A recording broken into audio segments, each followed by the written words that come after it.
যে হুজুর কয় প্রকার পশু দিয়া কুরবানি করা জায়েজ, কয় প্রকার পশু দিয়া কুরবানি করা নাজায়েজ।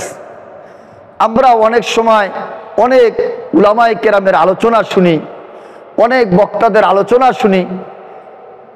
অনেক সময় দেখা যায় লম্বা আলোচনা হওয়ার কারণে আমরা আলোচনাগুলো বুঝতে পারি না। এই জন্য আমি ছোট মানুষ, গুনাহগার, ইলম নাই, কালাম নাই, আপনাদের দোয়ায় আল্লাহ তাআলা এখানে বসাইছে। এই জন্য আমি আপনাদের সামনে এই মাসআলাটা পরিষ্কারভাবে বলতে চাই। 6 প্রকার পশুর দ্বারা কুরবানি করা জায়েজ। সবাই বলেন কয় প্রকার? আবার বলি কয় প্রকার? 6 প্রকার কুরবানির পশুর দ্বারা কুরবানি করা জায়েজ। 1 নম্বর উট, 2 নম্বর গরু, 3 নম্বরে মহিষ, 4 নম্বরে ছাগল, 5 নম্বরে ভেড়া, 6 নম্বরে দুম্বা। তাহলে আমরা কয় প্রকার পশুর দ্বারা কুরবানি করা জায়েজ? 6 প্রকার।